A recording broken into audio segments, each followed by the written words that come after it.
your thing, Alex. Then just get back safe. We'll be back here tomorrow, everybody. Chicago Now starts next.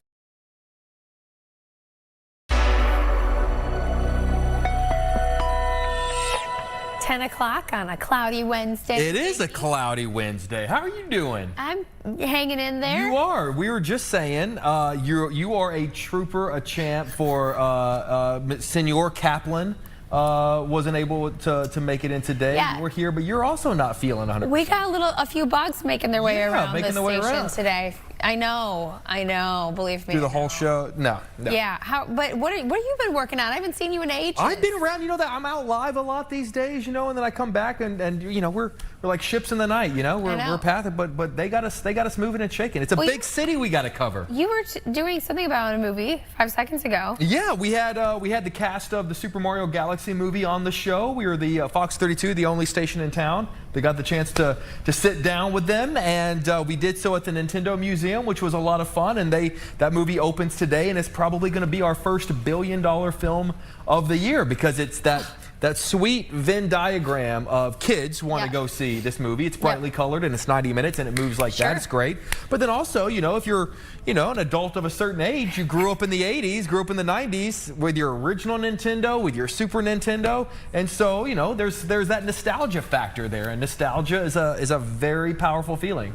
Did you give Jack Black a hug this time? I did give Jack Black a hug. Yeah, you know, that's if you watch the show on a regular basis, you know that wild horses couldn't keep me and Jack Black away. But it's the amount of people. I don't know if you had a chance to see the clip we just showed on GDC, but you know, I brought my old Nintendo, and if you know to the interview, and anyone who knows the old Nintendo, the cartridges in the game, what's the thing you gotta blow in the cartridge. And I posted the clip online, and it did like a. Did he do that? Everybody did. Everybody did, which I thought like was fun. Like, you know, Did you ask them like? No, I just gave it to them, and everyone's instinctive reaction is to take the cartridge. What game was it? It was the original Mario game. Well, if you play, it was the original Mario / Duck Hunt, because if you know that the cartridge had 2 games. Oh, you have the old school Nintendo. Yeah, the old Nintendo with it, but the way that so we posted the clip online, did like 100,000 views in like 24 hours, but the amount of people that got so angry at me for letting them blow, and then it's just like I really don't like, because it's a collector's thing. I guess, but you know, but now not only do I still have my Nintendo, I have the DNA of the entire cast of the Super Mario Galaxy movie. Now I could grow my own. It's not weird at all, Jake. Think about that. It's fine. Well, that's exciting. No, it was a lot of fun. Cool. So yeah, that movie opens today. But there's a lot of stuff going on that we're covering right here on Chicago Now. You guys always have the best. I always love getting to fill in, because you guys always have the best guests on. Well, we love when you're on the show. Oh, you're only saying that because it's true. Hey, thanks for filling in yesterday, by the way. Yeah, I got you. Yeah, I got you. We'll see what happens tomorrow. Listen, okay. So one of the things we're going to be talking about. This is really interesting, because I'm a huge fan of tortillas. That the state of California is about to start adding folic acid to its corn tortillas. Yeah. And there's a very specific reason. Apparently, it's a thing that's been added to a lot of foods, but for some reason not tortillas. Not corn tortillas. Yeah, corn specifically. Do you have a tattoo? I was literally about to ask you the same thing. Do you have any tattoos? I do. Do you? No, yeah, really? I have Mom across my back. Nuh-uh. No, but wouldn't that be great? Yeah, I wouldn't be surprised. That's the thing, is that like I take great pride in the fact that I could tell you that, and there's a part of you that goes, maybe. You probably have like a sleeve or something that we just don't even know. I could see it. I like to remain a man of mystery. With those Texas boots. Oh yeah, the Texas boots. Well, we're gonna have celebrity tattoo artist Jonathan Shaw to talk about a lot of auction items from his personal collection, and how they honor tattoo history, which is really cool. You know, the whole history of tattoo, the tattoo world is fascinating. Yeah. But first, and we've been following this on Good Day Chicago all morning, the launch of Artemis II. Yes. We just talked to Sarah, who I think was in Houston at NASA on GDC. And we're what, guys? What is it, like 8 hours or something? Like we're not that far out. Yep. But we're going to talk with some of our friends at the Adler Planetarium. I love the Adler Planetarium. Who doesn't? I was just there with one of the cast members from Project Hail Mary. Yep. Michelle Nichols is the Senior Director of Public Programs at Adler Planetarium. Michelle, good morning. How are you? Oh my God, am I excited? But yeah, I'm doing fine, thank you. Now, wait, I gotta ask, are you excited about being on Chicago Now? Or are you excited about the launch? Both. There we go. That's a great Good answer. answer. I love your shirt. Can we see your shirt really quick? Yep, this is the Adler Planetarium logo, so I gotta represent today. I love it. Oh, that's perfect. I don't think I realized the timing of this. This is the first time humans have been in the moon's vicinity in over 50 years, in over half a century. That's why. I guess my first question is, why did it take us so long to get back? Few reasons. It just wasn't a priority. So the Apollo program ended, and there were reasons related to that. But once we reached the goal of landing on the moon, it was kind of like, okay, we got there. That's it. And NASA's priorities went elsewhere, especially with the space shuttle program, which was never going to go to the moon or anything like that. And then Mars. But we're realizing, hey, the moon is really interesting, and it's right here, so we don't have to go too far. You can just jump off the ground and you'll be on the moon. So, Michelle, I want to know, this morning we've been reporting the weather conditions, right? So we've got to have all green checks to go for this evening. So what are we looking at now? I think we were reporting that the clouds may have been the last thing that needed to be checked off for today. Yeah, so the weather, they anticipated that clouds and possibly high wind might have been a problem. They're confident, at least to about 80%, that at some point during the 2-hour launch window, that stuff should calm down enough to be able to get that rocket off the ground. But yes, they will only launch when it's safe and when they reach all their little green check marks, and away they go. You know, talk about safety. You know, obviously all we want out of this scenario is for them to all come home safely. What are some of the inherent risks in doing something like this?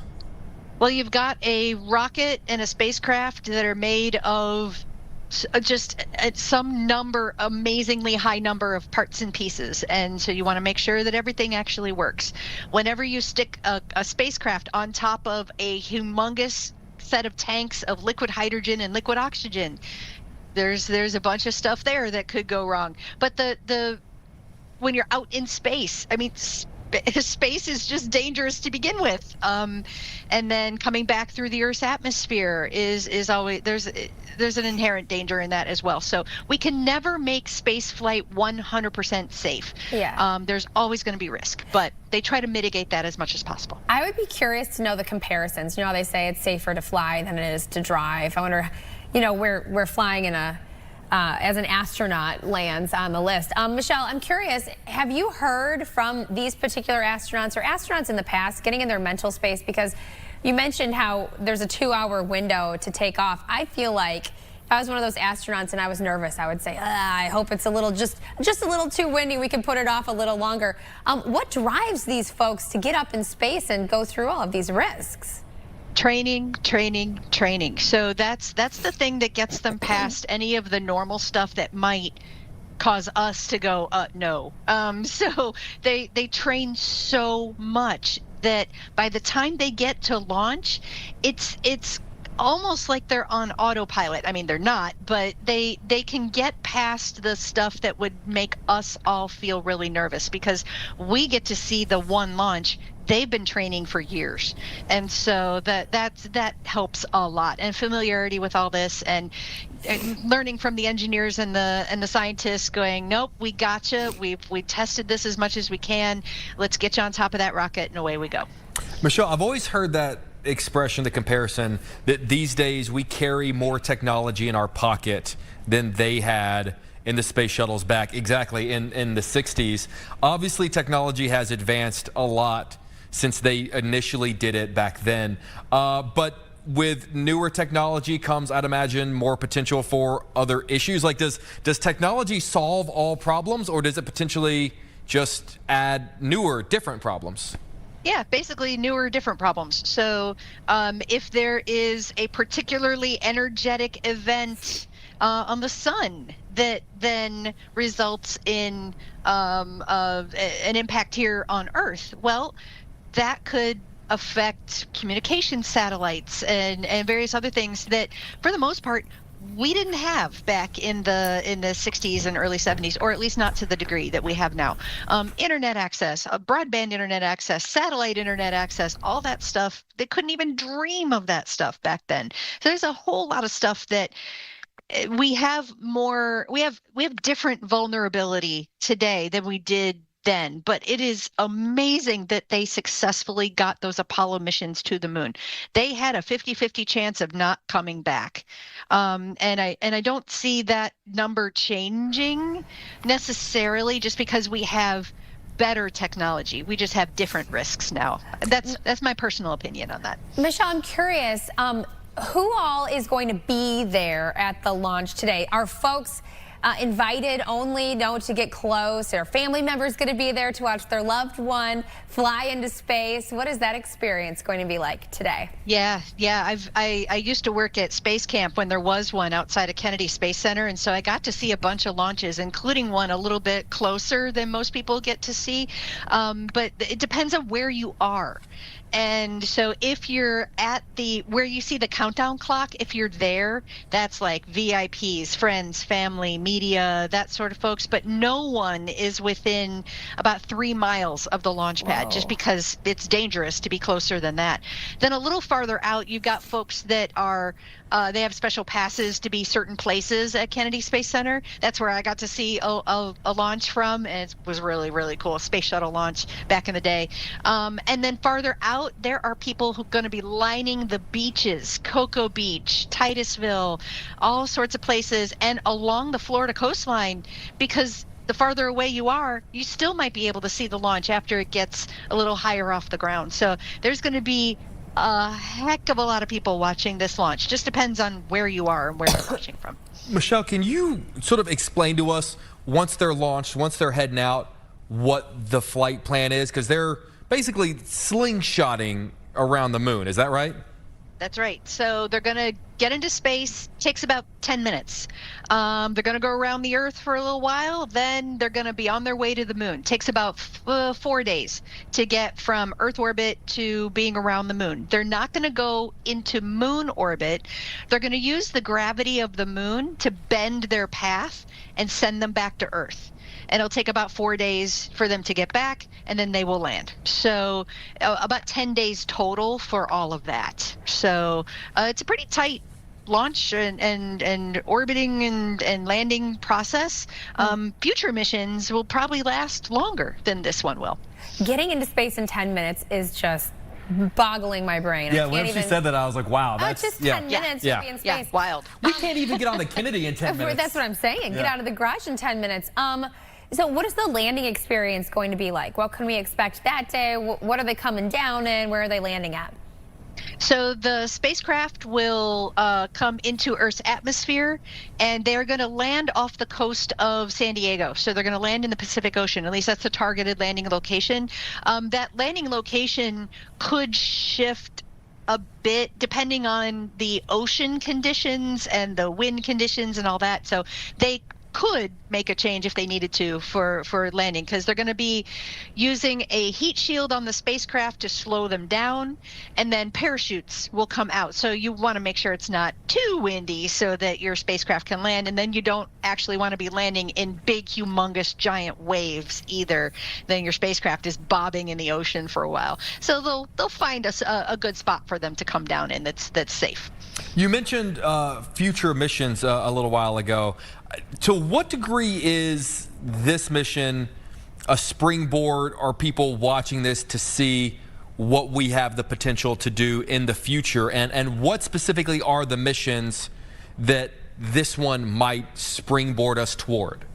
Yep. So if all goes well on this one, we will then look forward to Artemis II. So the Artemis III is tentatively set for 2027, specific date not set yet. That's going to be to test the lunar hardware that will, in Earth orbit, that we will eventually use to land on the moon. So landing on the moon, if everything prior to then goes well, is tentatively set for sometime in 2028. But take those years with a grain of salt, because it all depends on developing the hardware, testing it, making sure everything goes well. NASA's not going to land people on the moon without knowing that their astronauts are going to be as safe as they can be, and making sure the equipment works. So those are the targets. And then after that, more missions following on. Okay.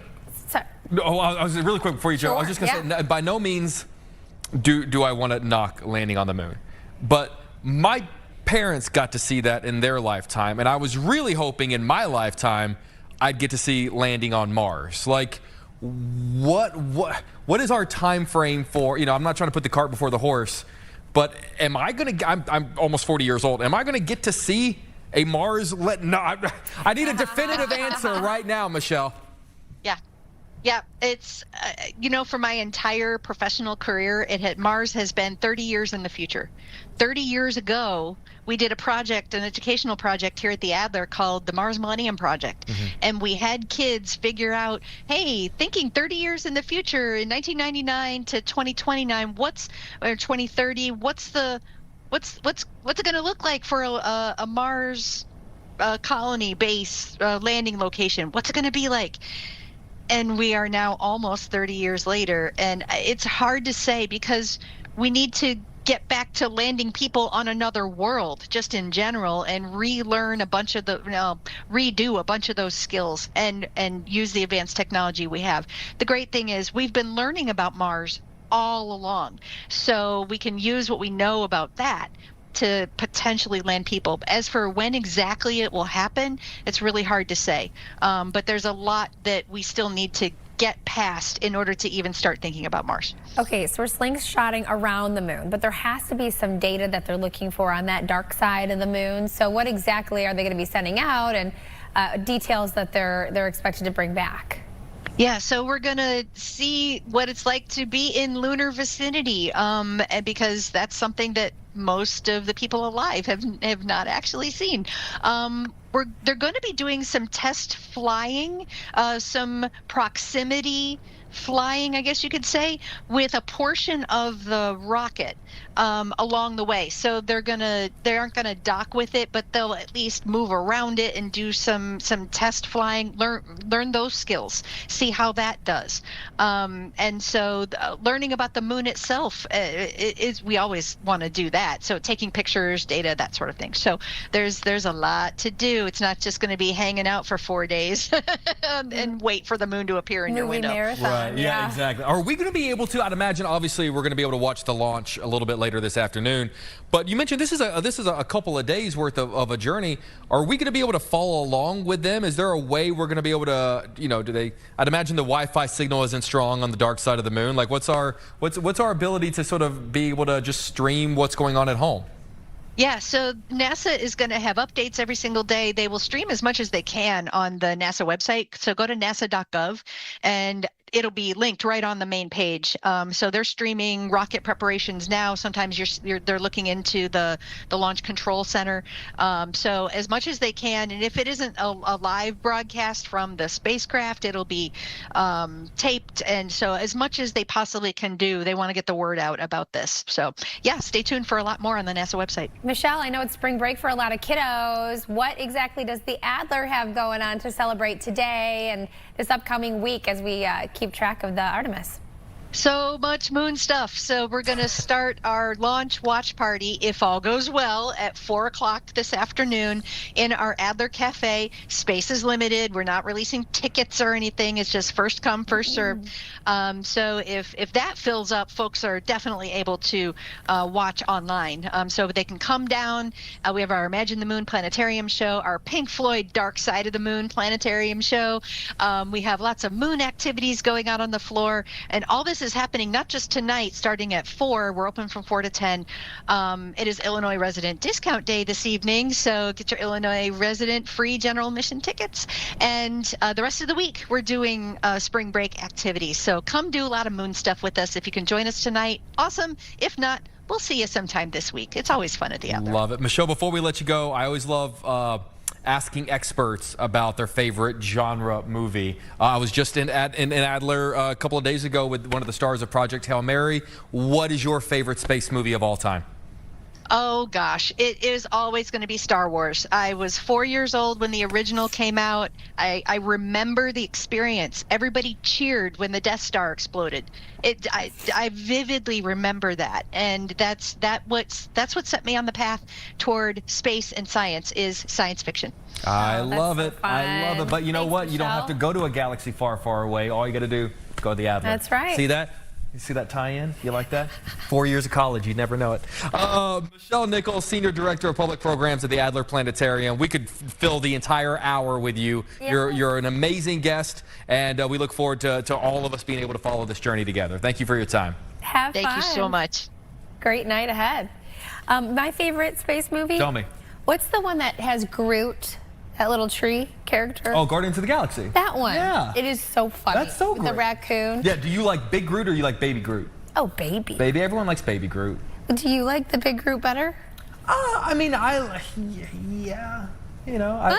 Baby Groot's so cute. Well, Jake. that's my. Look. I don't like when a character's entire bit is look how cute they are. Oh. Like, give me some layers. Wait, I'm all about it. You know, like Baby Yoda. Like everyone's like, oh look, Baby Yoda. Yes. Like, no, give me some layers. Give me Is it some like history. having a puppy versus like an adult dog? You feel bad for the adult version of the puppy? Yeah, I don't know. I just want layers, like an onion. Okay. You know. All right. You know? Maybe Baby Groot does. Maybe You're we'll starting to get to know it honestly we'll better. probably find out sooner rather than later. Coming up, we're talking about folic acid in corn tortillas, how it is starting in California. We're joined by a doctor right after the break.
Welcome back, 1023. This very special Wednesday edition of Chicago Now. Wellness check. How you doing?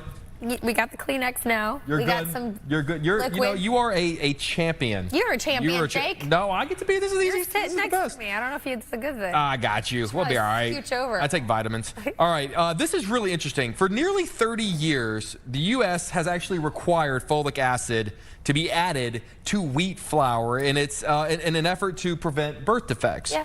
But corn mesa was actually left out of that mandate, and that's a huge deal because it is a staple of a diet for a lot of people. Now, California is hoping to bridge that gap, as a lot of states are actually requiring fortification in corn tortillas. And we're going to talk with a doctor about this, Dr. Aishwarya Baksar Shah of the Rush University Medical System.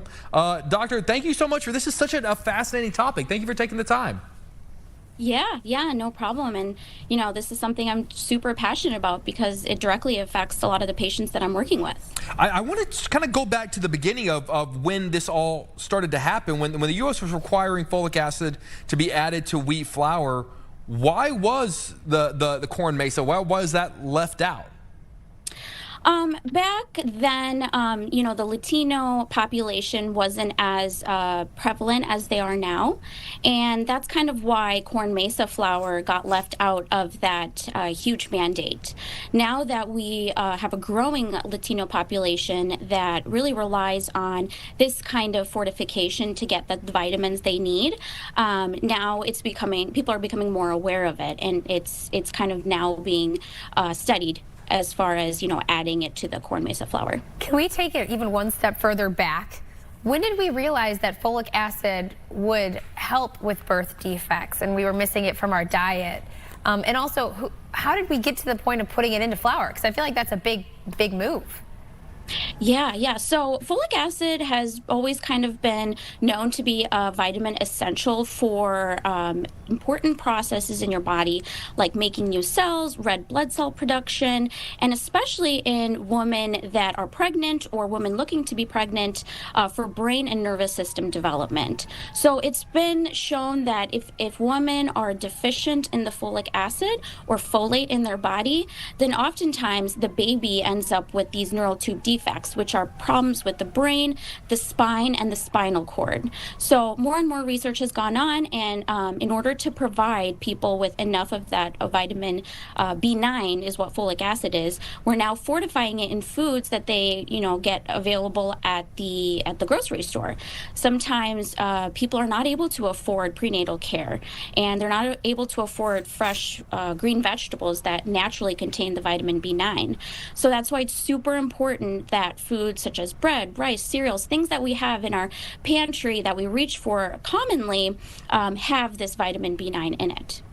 For women out there who are pregnant or they're considering having a baby, what sort of relationship should they have with corn tortillas? Like, is it something that they need to think twice about before buying, or how should they feel about this? Yeah, so corn tortillas is a huge part, especially in the Latino patient population, which I have a lot of here. Corn mesa flour or corn tortillas is a staple in their pantry. And I think nowadays it's important to look at the nutrition labels. I say that for all my patients, but especially for this population, to make sure that the corn mesa flour contains the vitamin B9 or the folic acid. If you're not getting foods fortified in this essential vitamin, then you're really not getting enough in your diet, and it could again lead to these really common birth defects that are preventable. That is wild. So okay, first, it's a two-parter. I always do this to folks. The first is, where is folic acid naturally? I know we're adding it to our foods, but where does it come naturally? And then my other question is, this is really focused on birth defects. Does it have an impact on other populations that might be eating the folic acid? Like, is it good for everybody? Yes, so vitamin B9 can be found naturally in leafy green vegetables like spinach, as well as legumes, lentils. These are the kind of foods that we naturally find the vitamin B9 or the folate in. However, it's not enough. It's not enough for the daily requirement for any individual, let alone those that need extra folic acid, like those that are looking to start a family or those that are pregnant. And that's why we look towards other sources, such as foods that are fortified or enriched with this folic acid. Then we also need supplementation if we are pregnant or looking to be pregnant through prenatal vitamins. For those individuals that are not planning to start a family, folic acid is like any other vitamin that you need. If you are deficient in folic acid or the vitamin B9, you can develop things like anemia. Just like how if you don't take enough iron, sometimes you can develop anemia. Same thing with the folate acid. It's just a different type of anemia. So it's important to be mindful that we're getting enough of folic acid throughout our diet. Doctor, I would imagine a huge portion of your job these days, it's people coming into your office and going, well, I read online that this and this and this, and then clarifying some of the things that, because you can read anything on the internet, right? There are Yes, you claims, obviously, I'd imagine online that folic acid is toxic. For someone who has read that somewhere, who knows someone who read that somewhere, what would you say to them? Yes, so there's no evidence or there's no research that folic acid is toxic, especially not in at the levels of the foods that are fortified with folic acid. You know, those that take too much of a supplement, regardless if it's folic acid or anything, yes, excessive supplementation can definitely be toxic. However, in the fortification of foods, they only add the levels that are required in your normal daily intake. And so that's a misconception, and I always warn my patients, and I always warn people out there to really make sure that you're looking at sources that are credible and backed by scientific research and evidence. Okay, doctor, before we let you go, let's bring it back. So when can we start seeing these corn tortillas be rolled out? And is it a specific brand? And is there a label that we should be looking for? Yeah, so there's tons of brands right now that are starting to incorporate the folic acid or the vitamin B9.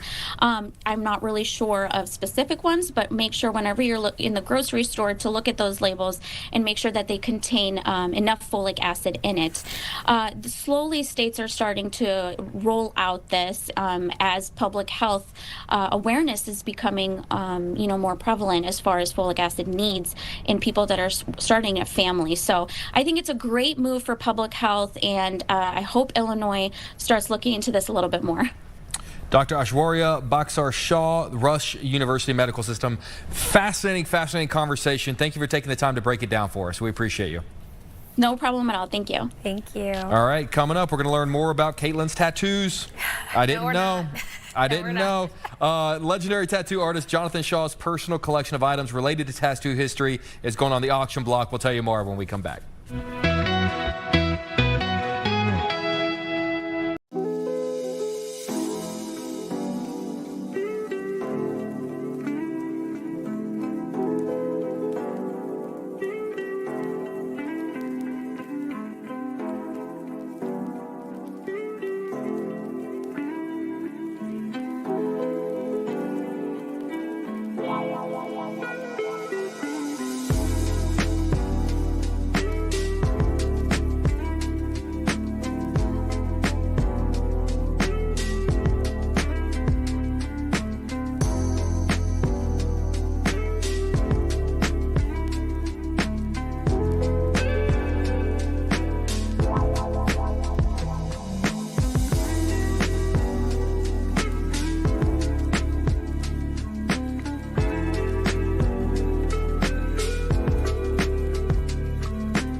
.33, this very special Wednesday edition of Chicago Now. Wellness check, how you doing? It's a fair question. It is. I'm just, I told Drake, I was like, during that interview, I felt a little snot dripping. So if you hear me go, that's why, because I don't want everyone's screenshot it and then zoom in. Everyone's feeling it. Thanks. So listen, so we don't have our next guest just yet, but so we're going to tap dance for a second. But I'm going to bring back up something that we talked about at the top of the hour. This is the moment I was telling you about on GDC from earlier, where I brought my original Nintendo from my childhood to out of my backpack to show the cast of the Super Mario Galaxy movie. And, a lot of them, even Jack Black said something like, oh, I used to have this, but I'm bummed I don't have it anymore. Do you have things from your childhood that you've held on to? Jake, I throw everything away, but the one thing I do have, which is kind of similar to this, is a Nintendo Color. What do you mean? Is that what Nintendo Color? Game Boy Color. Game Boy Color. And I had like a Pokemon bag that I had it in with my games, and in that bag it had like a thing of passwords on one little sheet scribbled on, and then another one said that my brother wasn't allowed to play the game unless I did something and got to play his. It was funny. It's cute. But yeah, no, these game consoles, you could probably sell this in 20. Well, oh, look, they wrote all over it. Well, they signed it. Oh, Jake. Yeah. Wait, I'm offended too. They signed it. Why? I asked them to. Ah. They signed it. It's the cast of Mario signing your Nintendo. That's as iconic as it gets. Listen, that was a lot of fun. And I will tell you, it feels weird to go to a museum. Is that you? Look at your fresh hair. That's me. Wow. And that was weird going to a museum and seeing things from your childhood. They had the original Nintendo. They had the Game Boy Color behind glass. Like, it's weird that our childhood is now museum pieces. We're old. It's starting to feel that way. You look like you could be a cast member there. You think? I mean, that was like last week. That wasn't that. No, I know, but you fit right in with all the actors. I'm wearing a nerdy Nintendo T-shirt. All right, our next guest is here. This is going to be really cool. I'm fascinated with tattoos. I think tattoos are such a Even though you don't have one. Doesn't mean I can't like them. I like Ferraris too, and I don't have one of those. We can do this all day. I wish I could get a tattoo right now. Who's stopping you? Jonathan Shaw. Jonathan Shaw. I wish you were here in the legendary studio. Tattoo artist Jonathan Shaw, selling some of his personal collection of items, all related to tattoo history. There he is. Jonathan Shaw, how are you, sir? Hi, how's it going? Greetings from sunny Rio de Janeiro, Brazil. Oh, are you in Brazil? This is where I live, yeah. Oh, currently. Fantastic. Are you fairly fluent in Portuguese?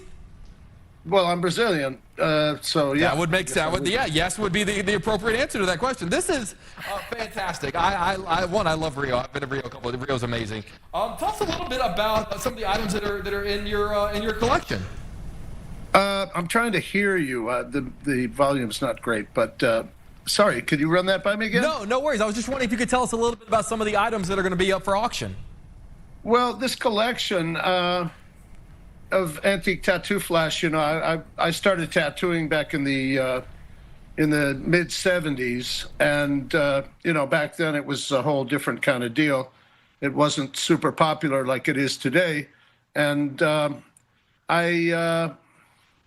had contact with the old school tattoo guys, and then later on in the late 80s, I became involved in the whole tattoo culture, and I was the founding and managing editor of the first real mainstream international tattoo magazine, and in that capacity, I mean, I'd already been collecting some of this old stuff because I worked with some of the real old timers, guys who had roots back in, going back to the 20s and 30s.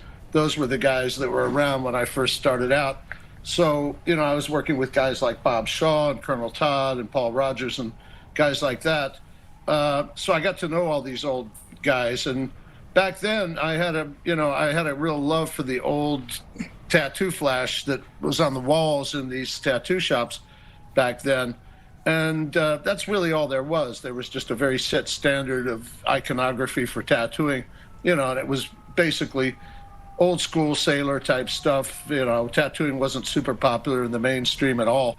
So, who mostly got tattooed were bikers, sailors, military people, and the designs reflected that sort of, vintage Americana kind of themes. And, I'd be working in one of these tattoo shops with these old guys, and in the back room, there was boxes and boxes of this old antique tattoo flash, some of it going back to the 20s and 30s, and it was just piled up in cardboard boxes. And one day I asked Colonel Todd, what's up with this old tattoo flash you got stored back there? And he's like, oh, that junk, it doesn't sell anymore. We just put it up there. And I was like, geez, I really like that stuff, and he was like, well, if you want it, just take it, it's just taking up space back there. So I walked out of the shop one day with boxes and boxes of this old Tattoo Flash by Burt Grimm, Bob Shaw, Colonel Todd, and others that had worked there over the years. And that's where my collecting of this stuff started.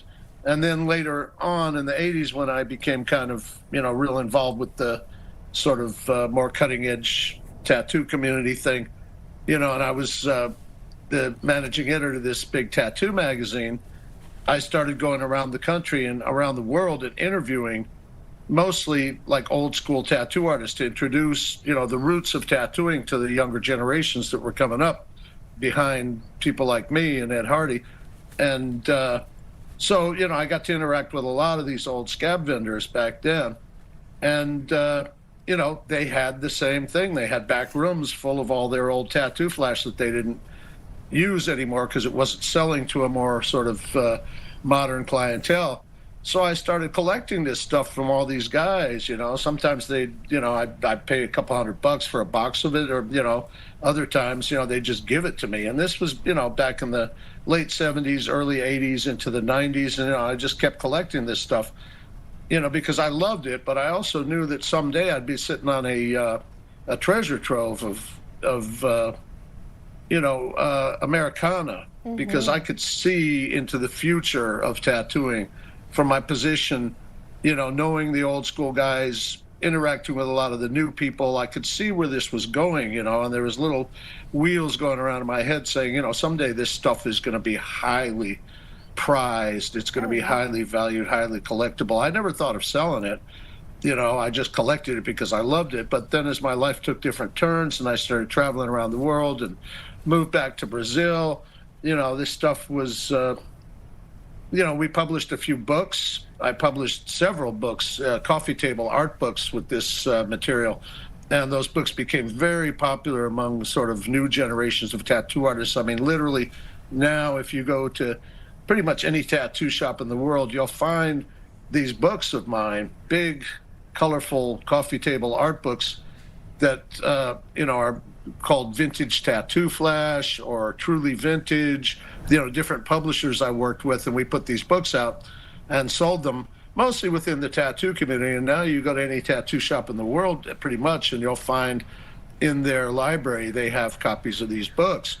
And the books are basically, reproductions of the Vintage Tattoo Flash from my collection. And the stuff is really, really highly prized by tattoo artists. And so, that's how it all started. And, as I started traveling more and more and more and moved back to Brazil, I was like, well, I could sell a little bit here and a little bit there. Because I retired, for the most part from tattooing, at least from commercial tattooing, like 20 years ago. And I wrote a bunch of books and published these other tattoo-related books and basically just got out of, like full-time tattooing. I still tattoo, but only, most of my clients are tattoo artists today. Yeah. So, I'm not really in the game, like sort of, sitting in a chair all day long tattooing. I work by appointment, or sometimes I go on tours of tattoo shops around the country, around the world,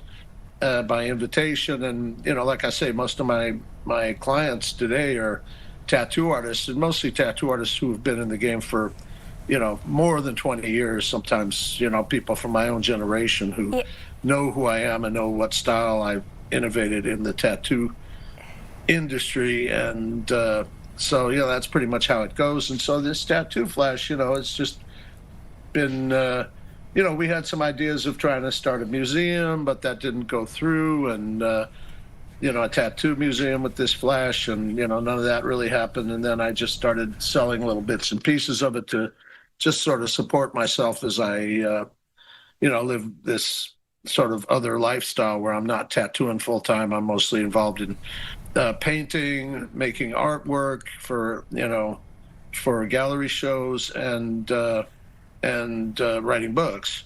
So the Tattoo Flash collection, it never really, found a home. So I started selling bits and pieces of it here and there. And then they came to me with the idea of doing a dedicated auction with a reputable auction house and putting this stuff out there. And so, I agreed. I let them come and, at the time I was living in Southern California.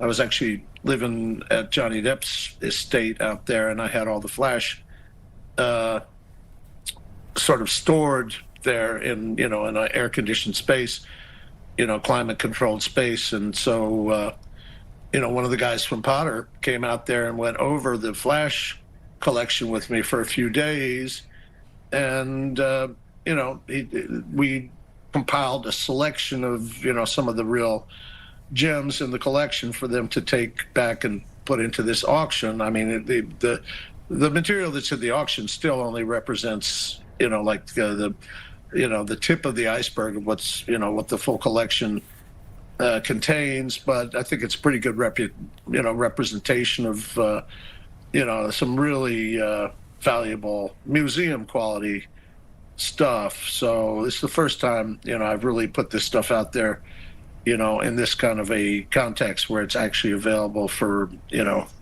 for sale, and we'll see where this goes. So that's about what I can tell you up to now. It looks incredible. The work looks amazing, and I know there are a lot of people that are going to want to get their hands on it. Jonathan Shaw, thank you for joining us, not just joining us live, but joining us from Rio, sir. It is an absolute pleasure. Thank you for taking the time. All right. You guys have a great holidays. Happy Easter. Yeah.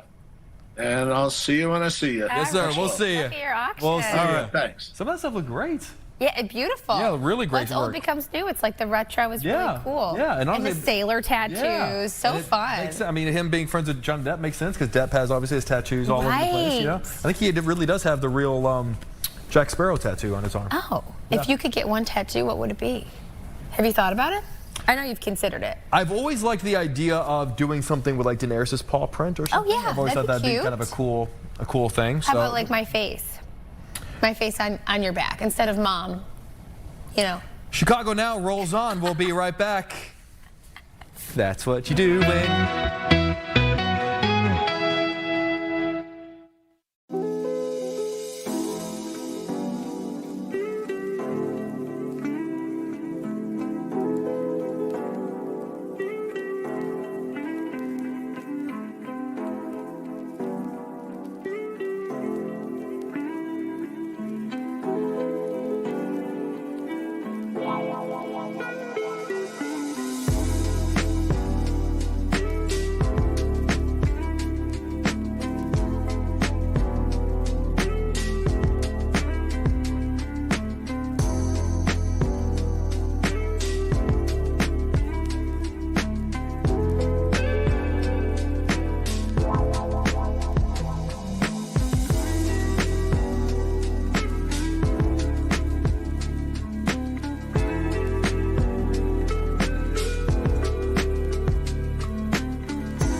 Almost 10:49. Spring weeks of play and more at Chicago Children's Museum, which is perfect. I love that. Have you been? No. Have you brought the kiddos there? You've never been? I would love to go, though. It's so great. Iris and I do, walks around Navy Pier, and so we often walk by the Chicago Children's Museum. And it always looks so fun. Like, you would pop in there and have a great time. You know what? They have I think they have like dinosaurs and stuff. It looks really cool. Yeah, it looks fun. Listen, in the spring when we've got storms like yesterday, we've got the cold temperatures today, somewhere inside would be a good spot to go. So joining us this morning is Natalie Bertoli. She's the Vice President educational programming and experience development, excuse me, got a little snot going on there, with spring weeks of play. So Natalie, who do you have with you this morning? I have my friend and coworker, Michaela, who is our lead educator in Tinkering Lab, and we'd love to tell you a little bit about what we have going on during spring weeks of play. Okay, so before we even get into spring weeks of play, Jake was talking about how he walks by all the time and he peeks in and sees some peek fun in. That sounds weird. That sounds kind of we walk through Navy Pier. It's in Navy Pier. We walk through. Don't tell people I peek into the Children's Museum. Yes. Okay, wait. So for those of us who have never been or never peeked through. Don't allude that I peek into the Children's Museum. We walk through. We walk through. What do you guys have on a daily basis, the outside of the special for spring? We'll get to the special, but what do you guys have to offer daily? Yes. Oh, my goodness. Well, we are a 3-story museum. You may have noticed as you were peeking in. So much to do. I always say there's really something for every child's interest. So if you have an active kid, maybe they would enjoy climbing our 37-foot climbable sculpture, the Cloud Buster. If you have a creative child, they might like to make something, their own original artwork in our art studio. You can splash about in our Water City exhibit. We have a recently discovered brand new dinosaur, Spinosaurus, discovered by Paul Serino, a paleontologist from the University of Chicago, and exclusively on view here at Chicago Children's Museum. So that's something just wonderful to come check out. We'll be here through summer. And so there are just so many ways to play, and we're all about connecting learning and play here at the museum.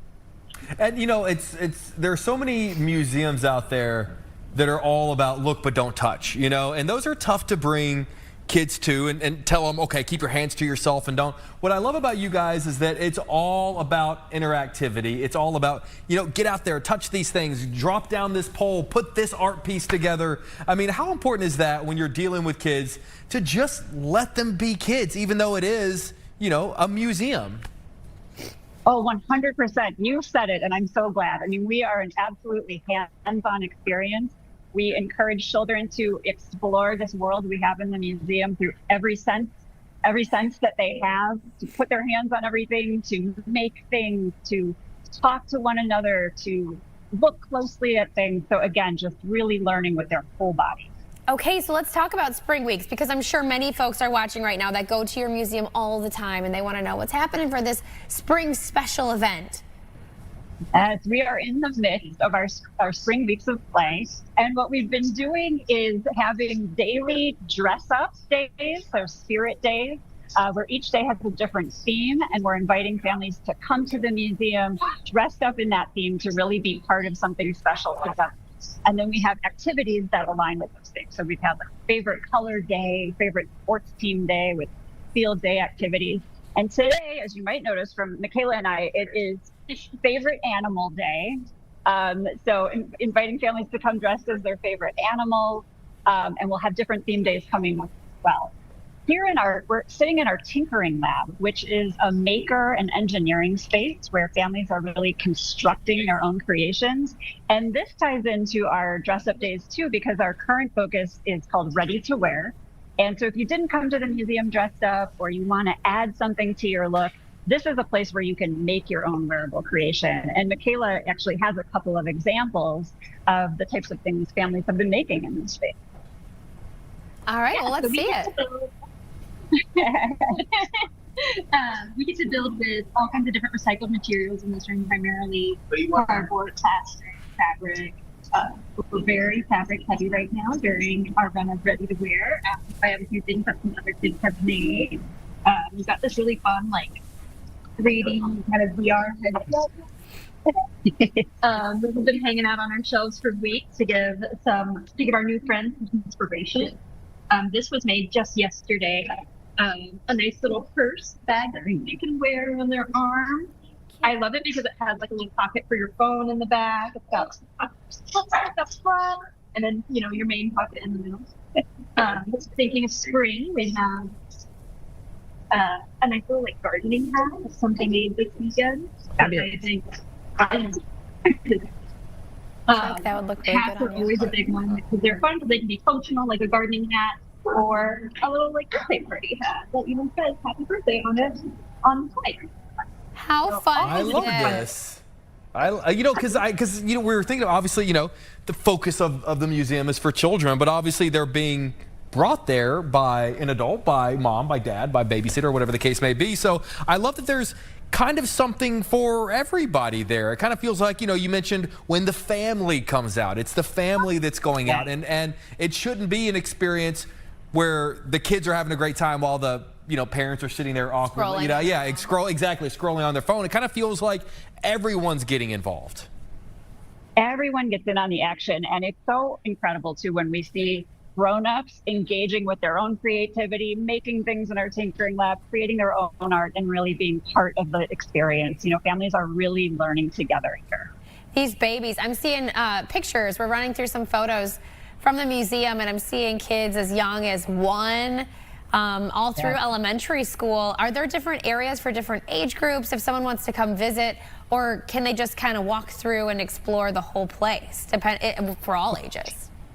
Yes. I mean, really, the whole museum is great for all ages, but we do have some specific spaces, our play space, our treehouse trails, and our kids town exhibits that are specifically designed for our very youngest visitors. So that would be our 0 to 5-year-old. So all sorts of sensory play opportunities, pretend play opportunities that are really right for that youngest age. I love this. So really quick, if someone's never come out before, let people know where they can find you guys. And obviously you guys are going to be having way more events, past spring into the summer, and as crazy as it sounds, into the fall, into next winter. Yeah. Where can people find you guys? Where can you find more information? You can find more information at our website, chicagochildrensmuseum.org. Beautiful. Love that. Thank you guys. Natalie and Michaela. You guys were great. Thank you for joining us. Thank you so much. All right. Well, we're wrapping up. Oh, you have to. It's so great. It really is. The water table, are you kidding? The paint? Yeah. And also, when you go to these places, you can just let them go wild and have fun, and you're not like, wait, don't spill the paint on my rug. It's the water on the table. You know what I mean? It's built for that kind of thing. Fabulous. Yeah. Yes. All right, we are wrapping up. Just about 90 seconds left before Gabby and Tia take over. I would imagine somewhere right now in Rio de Janeiro, Jonathan Shaw is still answering our question. Jonathan Shaw is still talking. He's somewhere. Very passionate, Jake. He is very passionate. He is a very passionate guy. I'm excited to see how that auction. I got to ask you, how are you doing? I'm doing great. Wellness check. Well, I appreciate it. I'm doing great. Good. Happy, healthy. Everyone's good. Fabulous. Very happy. Okay. A lot going on. Maybe a nap this afternoon. It's going to be cloudy. Yeah. Oh, I mean, I'd take a nap whether it's cloudy or sunshine. That's right. Yep, right there. Look at that. All right, guys, we're wrapping up. We're going to pass the baton over to Tia and Gabby in Georgia. We'll see you tomorrow.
Chicago. Now, it is hump day. I don't know about you, but I'm excited that we are almost through the work week. Look at that camera. It's moving kind of fast. Look at, no, wait, hold on a second. The waves? Look at the waves. Yeah. What is happening here? You know, that's one thing I'd like. I'd like a day that's not super windy. I walk in peace. It's called the Windy City. That's not going to happen. Yeah, for other reasons, but for real, like, I'm kind of sick of it.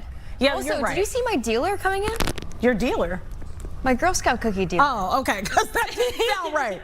You can't say that in, metropolitan cities talking about a dealer. That's true. So That's true. It's all clean here. What did you get? No, I didn't get anything yet. Okay. I'm thinking on it. I'm going to make sure I really get what I want. You know what I mean? Okay. Yeah. Well, you can do that. You work out all the time. Some of us. Wait, are you not on your workout regimen? I'm on it, but you're busy. It's a process. It's a process. All right. We're going to go together. We're going to get things. I'm not ready to talk about it. All right. But I am ready to talk about what we have coming up on this show today. Students at the Ray Graham Training Center have polished their dancing skills thanks to a special workshop. We'll take you inside the James Nederlander Theater. Nederlander. I can never get that one out. Your dance moves. My dance moves? Your dance moves? Yeah, because I can't say Nederlander.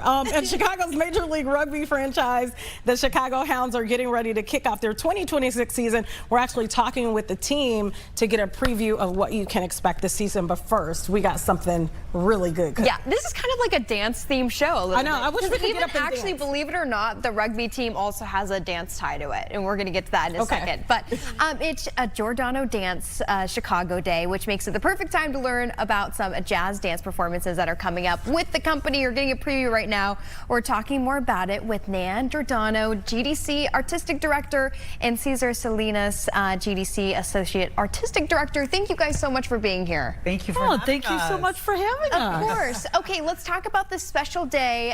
What does it mean? How can we even celebrate a little bit? How can you celebrate? You know, in our world, don't we need light, unity, Yeah, we do. beauty, and energy? And those are major trademarks of our organization. So let's celebrate those. Let's talk about what people can expect this upcoming world premiere. What does that look like? How have you been planning for it? Because I'm sure a lot of work goes into it. Yes, well, actually, for this show, we have 3 world premieres. Wow. One by our resident choreographer, Al Blackstone. He's an Emmy Award choreographer, and it's a great new piece called Dumb Luck. It's a swing-style piece, but it's very energized and very excitable. And also in honor of our 250-year anniversary. So it's very all-American. Yes. What else do we have? Numa, which is a piece that's great that people are going to love. It's human spelled backwards, and it's an urban street-style jazz work.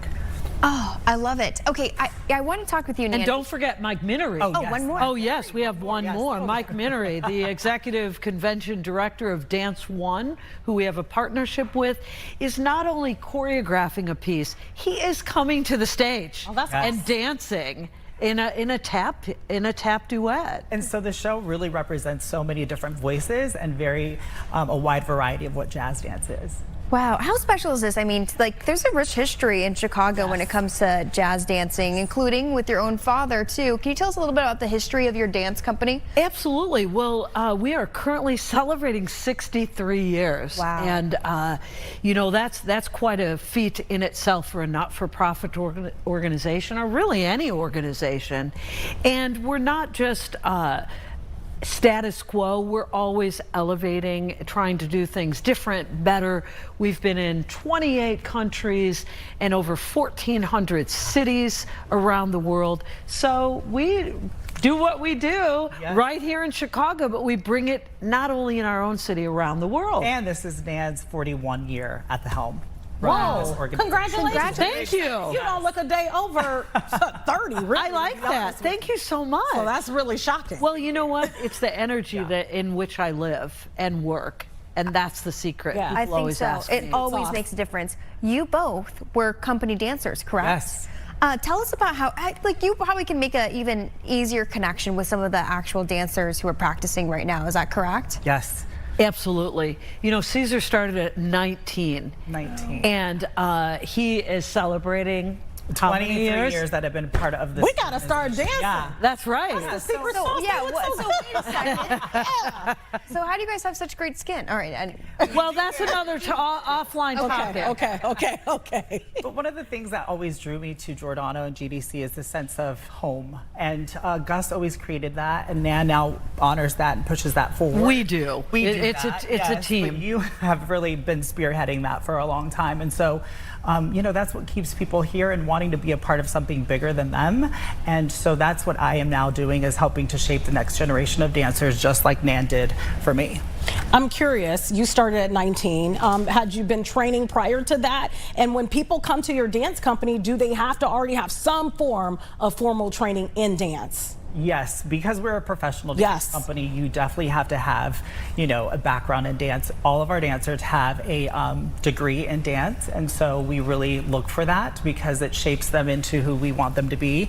And that's something that we really look for. Yeah, we just did an audition at Pace University in New York City and had a really high level of talent. So these are dancers that have been training pretty much their whole life. Yes. I want to ask you as a follow-up to that. I know your dance company, obviously one of the big ones in the United States. Tell me some of the gigs that your dancers go on to do, not just with you, but beyond that.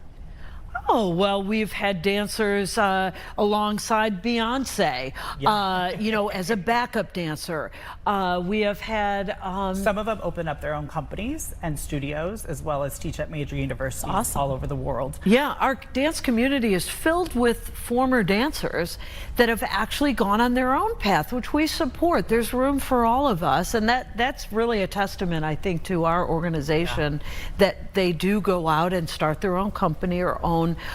Some of our dancers are very affluent in their training in fitness, and they've created a whole fitness career here in Chicago. That's awesome. Keep the sport, keep the art alive. Yeah. I mean, and they're all smiling, and it even impresses me, you guys, when I see video like this. That's Mike. Mike is impressive too. Yeah, he's amazing. But even looking at pictures or video of them just practicing in the studio, without being on the stage and without all the crazy costumes and stuff, it's still so impressive. Talk about the hard work that goes behind, even of course, a world premiere like this, but even day-to-day performances that you guys do. You touched on something that we focus on, and that is embracing what we bring into the world, and how fortunate we all are, and our dancers, to do something that we love and something that is beautiful and magical. It's a lot of work. What do we have to do to attain the level we need to attain to tour and go to our home theater, the Harris Theater, which is a jewel of a theater in our city? We work hard. We work very hard at it. There's a lot of days in the studio where Nan and I come in and we're like, how can we make you a stronger artist? How can we make this work? More of what we want these choreographers' voices to be elevated as. And so that takes a lot of time and a lot of care. And so we're really clear about that. But we also want to make sure that the dance stands alone. Once it gets to the Harris, that's the beauty behind the theater, and with the costume and the lighting, coming together. So we do take a lot of time in the studio to really shape that beforehand. But how about some of this training? Like how much what is the day-to-day training? for some of these dancers? Is it like hours every in the day? studio? We start at 9:15 with a company class with many of other artists from other companies, from the Joffrey, Hubbard Street, and on down. And then our day starts after class at 10:30, and we go straight through till 3. And then our dancers fly off and they choreograph and teach, and working with students. It's a cycle. You have to be a very strong individual, mentally and physically, because the push is real. Dedicated. You gotta love it, right? You can't Incredible. you can't do this and not love it. I want to ask you, because you said something that really stuck with me when we started. You talked about the world that we're in right now and people, needing something to smile about. Have you seen almost like this dissension from the community that wants, and they're feeding and they're wanting to see shows like this because times are so tough right now and people do want something to kind of ease the mind? Absolutely. Yeah. I mean, people come out of any experience. I'll give a show. When they come out of the theater, they're exhilarated, and it's not just, wow, the dancers are so talented. It's, I feel good internally. And so again, as Cesar said, we focus on heavily our place in the world, and we want people to get turned on by what we do, and our art form is very athletic, very powerful, sensual, and beautiful. All things that we need. Yeah, we always say too, it's not just about the dance, it's about what goes further than that. How can we inspire? How can we mentor? How can we make a lasting impact on what we do, not just here in our community, but globally? I love that. Okay, picking these you know, 3 dancers, I believe that you said are going to be highlighted. How do you even choose? I mean, you guys are well connected. You have a lot of talented people under your umbrella. How do you choose who to go with? It's a process. Cesar will bring someone to the table. I will bring someone. Perhaps a dancer might enter someone into the realm. We are very connected in the national and international level. So we actually have people coming to us. I'd love to create on your company, and not just to create a moves and steps, but they know what our fabric is made out of. At 63 years, and it's a very unique experience, blending everything together. And so we have a lot of returning choreographers that continue to do multiple works. I'm curious, your dancers, people that want to be a part of your company, what is that like? How many people actually apply, and like how many people do you have to turn away because you are so premier? Yeah, so at our last audition we just had, there was over about 85 dancers who were looking for a spot. And oftentimes we'll probably have 1 or 2. So it is very, very coveted, the spot that we have, you know, that we're looking for. And so it's hard because our dancers love being here, so they don't leave. And so good for us. Not a lot of not for the other ones. Yeah, but it's challenging for them. And so, you know, we try to continue to just tell them, you know, if this time comes in your life, hopefully it's a spot that you can make it in, but it is very hard to get a spot in the company. So we'll look at congratulations, hundreds of dancers during the year, and we have 16 dancers in our both our main company and Giordano II, which is our feeder company into the main. Wow. So 16 dancers, you know, and again, it's a testament that they don't want to leave. Yeah, that is a testament. It is. But it's hard for you. But I know. We'll do a special audition. I don't know. I would have had to start at birth because I can't move. I don't think we're going to make it this time. I have a feeling. Maybe our children will make it. Guys, I have a silly question for you. I don't know if it's silly actually, but you know, I'm just learning about the dance community here. It's a big dance you know, community. through great interviews like you guys and you sharing your story. How does Chicago rank, you know, in the U.S., even worldwide, when it comes to dance talent? And you know, I would rank us, I mean, #1 in the spirit. There is no dance community like ours that has a unification within the community and respect for other companies, other dancers. We do Dance for Life every year. That the community comes together to raise funds for the Dancer Fund and other things. And so our spirit, we've been all over the world, never seen it. The fabric of the community as strong as ours. Unfortunately, we've lost too many companies in our company for varying circumstance. But we do have something really unique and very special. I believe that, because you hear that in the art community in Chicago, period. Like, even when it comes to acting, for example, you hear a lot of people say you got to go to LA, but there are a lot of thriving actors and actresses right here in Chicago. I want to go back to your big premiere, right, that you're going to have this. Which one? We have 3. You have 3. On April 10th and 11th, you're going to have this happening at the Harris. How can people get tickets? How can people come to this if they want to just see what you have to offer? You know, I'm almost looking at the Harris Theater. Yes, from your beautiful studio. You really are. 205 East Randolph is their address, harristheater.org. You could purchase tickets. It's for the common man. You don't have to know anything about dance. You walk into the theater and our show begins, there's an energy in the house. And it'll take you on a journey for sure of music and movement. But you can also go to our website, giordanodance.org, and learn more about who we are and also get tickets there. I like to ask this always, is this a family-friendly event? Is it any age I can come to these world premieres? Do you want little kids trying to dance in the aisles? Absolutely. As long as we welcome and embrace children, just as long as they're able to sit in a seat and not be disruptive. Yep. Yeah. We love it because you're educating at very young for young arts supporters, and it's very important to have.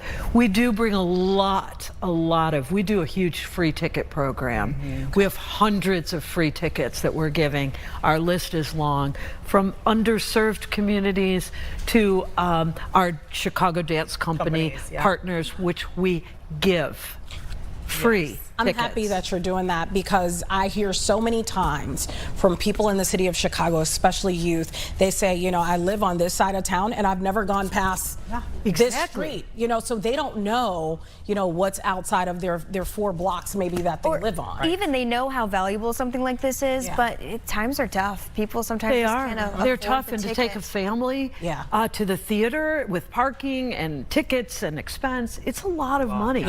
So we welcome, I would say maybe 6, 7 and older. But if you have a young child that will sit and be wowed, which they will, we love, yes, absolutely, family friendly and nothing inappropriate that would be not good for small children. I love that. Nurturing the next dance yes. Our kids, hey, save a spot for them. We'll remember this, guys. All right, thank you so much for coming in. Thank you for having us. Really Thanks for what you're doing. Giordano Dance Chicago Day, and you can look forward to April 10th and 11th at the Harris. Thank you guys again. We'll be right back after this break.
We are talking all things The Wiz, now playing at Broadway in Chicago's James Nederlander Theater and the Ray Graham Training Center. Students are getting a special lesson on dancing like they're on the stage. And here to talk to us about this amazing workshop is Jesse Jones, swing and dance captain with The Wiz. Jesse, thank you so much for joining us this morning.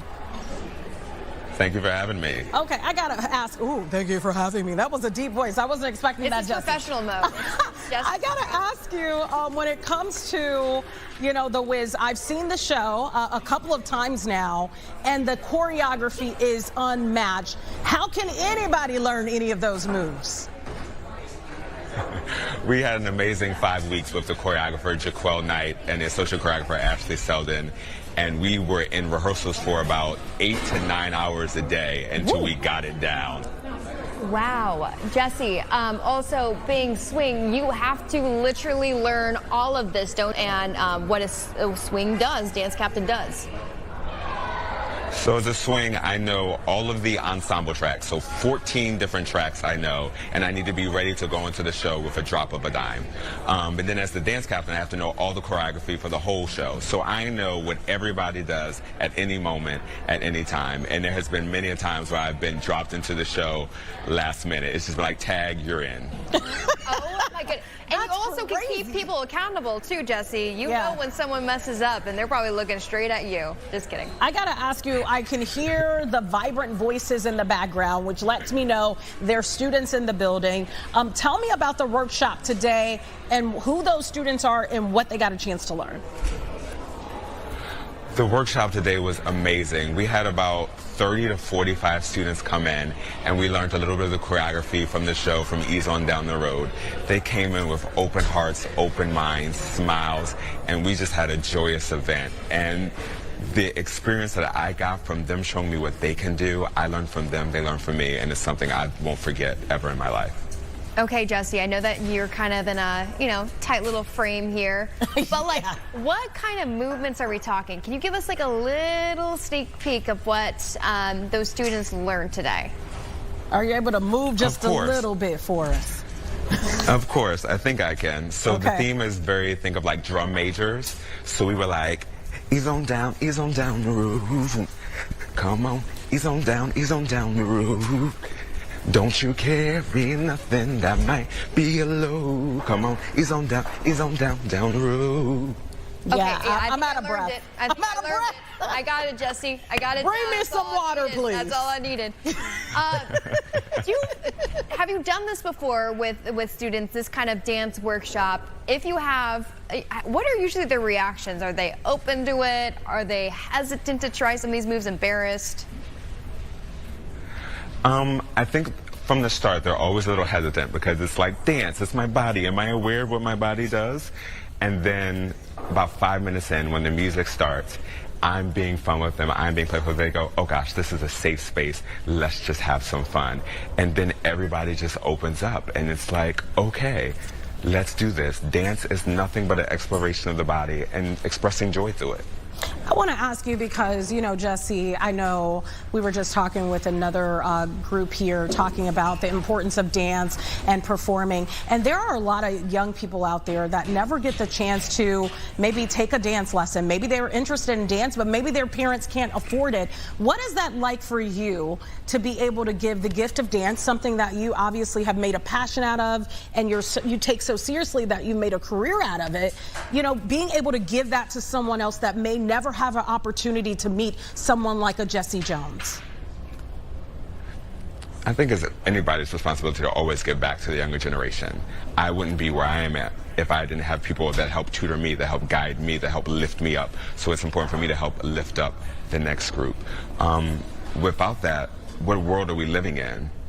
Then it's just being selfish, and it's always about being selfless and being better and making other people better, and then the world could be better. That's a good answer, and it's about keeping the art alive, right? To make sure that your legacy lives on too. Can I hear about your background a little bit? How'd you end up, Jesse Jones, in this area and being a part of the Wiz? My background is I'm from Philadelphia, Philly, whoop whoop. I've been dancing professionally and working for over 20 years. I auditioned for this show in 2024 for the first tour, and I made it all the way through and didn't get it. Wonk wonk. And then when they did the second tour, I auditioned and it was my turn. And not only did I book it, I'm the dance captain in swing. So it's just everything happens for a reason in space and time. But I've done everything from music videos to background from dancing in concerts to company work. An actual funny story is I made into the second company of Gus Giordano Jazz Dance Company here in Chicago right after I graduated college. Oh, wow. I've done cruise ships, I've done theme parks, I've performed all over the world, and now I'm here doing The Wiz, sharing this story for 50 years. That is crazy. Yeah, it is crazy, but it is such a darn good show. Jesse, you said that you got to go see it. You said that you've been dancing for 20 years. First of all, I've learned today that the secret to long life and youth is dancing. For real. Because everybody that says that they're a dancer, they look like they just came out the womb a few years ago. Great skin. Like, how is this possible? They're in shape, but I'm totally getting it now. Yeah, we gotta get down with the dance moves. Jesse, you heard Gabby say that she hasn't seen the show. I've had the pleasure of seeing it. How dare you? But I do want you to talk to others because Gabby's not the only one that maybe they haven't seen The Wiz yet. Tell us about it and why people should come see the show.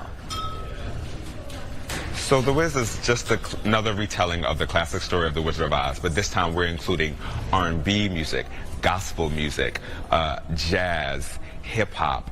Anything that you would think of from the African diaspora is in it, and it just brings the story to life in a whole different way. If you just want to come somewhere and feel joy and happiness, then come see The Wiz. As soon as you may not think you know it, but as soon as that first beat drops, you go, oh yes, I've heard this. Just a great time, no matter